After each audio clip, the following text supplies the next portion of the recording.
pretty close to the center of that circulation. You can see the outflow already taking place out ahead of the system here. So that means the winds aloft are very light and this thing is allowed to breathe, if you will. So maximum winds right now, this is all just being estimated by satellite because the hurricane hunters aren't flying out into this, at least not yet. It's still pretty far out there, but it's moving westerly at around 17 miles per hour. And while it's about 1,000+ miles away from land, this thing is going to become a hurricane before it reaches the Lesser Antilles. So there's a look at the official forecast. By Sunday night, 75-mile-per-hour maximum sustained winds. Remember, a hurricane is 74+, so we'll get there. And then notice it may be a stronger hurricane as it gets closer towards the islands. Now, this is really early in the season for this to happen. Our first named tropical storm happened right about on average, at least climatologically,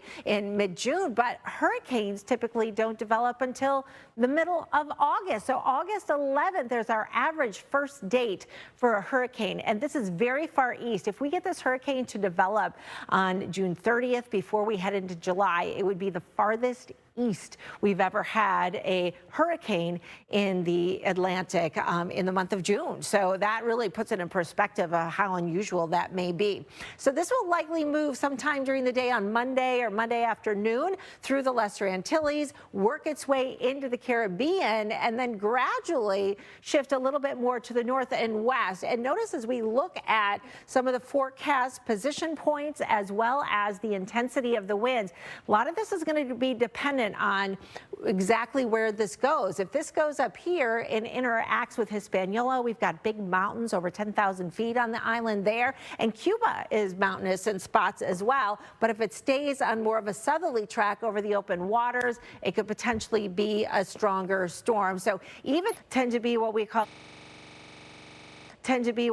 a tropical cyclone graveyard. We have a lot of moisture for this to work with. We have light wind shear as well, and that's one of the key factors, not to mention the very warm water temperatures. So all those things coming together with high pressure steering this towards the west, we have a high level of confidence we're going to have Hurricane Beryl before you know it, and that this could or maybe could not have any impacts on the U.S. mainland, Chris. It's really too soon to be able to say. But as for the Lesser Antilles and getting to the Eastern Caribbean, our confidence in that is actually pretty high. So I think Sunday and Monday is going to be telling.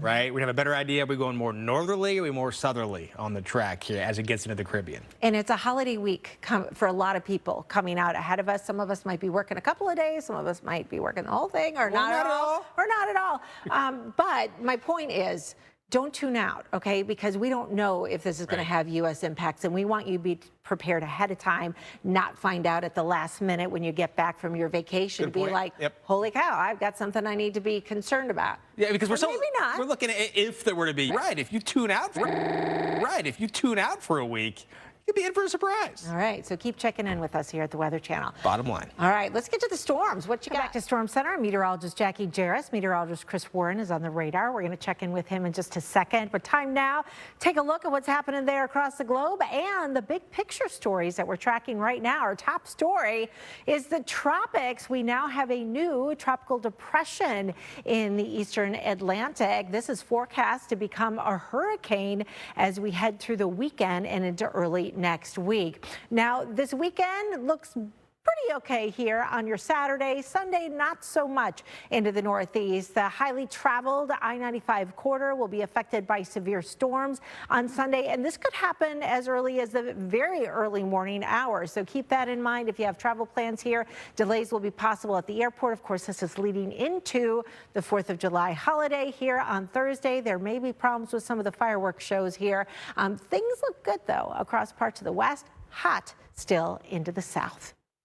Well, we've got some new video now wanting to show you some of the storming, and it's going to be parts of the Ohio Valley. It's going to be into parts of the east where thunderstorms are going to be most widespread. In fact, storms may be severe here across parts of Indiana, Ohio, and into Pennsylvania, and possibly even stretching farther to the south. We're going to have more hit and miss showers and thunderstorms into the deep southern states, along with into Florida. There may be some isolated severe storms here, but most of of the thunderstorms are just going to produce a lot of lightning and some heavy downpours. As for the nation's midsection, look at the heat here in Dallas, 100 degrees, 68 though, much cooler across parts of the upper Midwest. If you have travel plans already ahead of the holiday weekend, of course, a lot of the interstates may have some slowdowns, but some of the airports might too. We're talking about Orlando into Atlanta, places like Chicago and Cleveland, even Denver could have some hit and miss thunderstorms that could cause a couple of delays. So always check ahead with your carriers.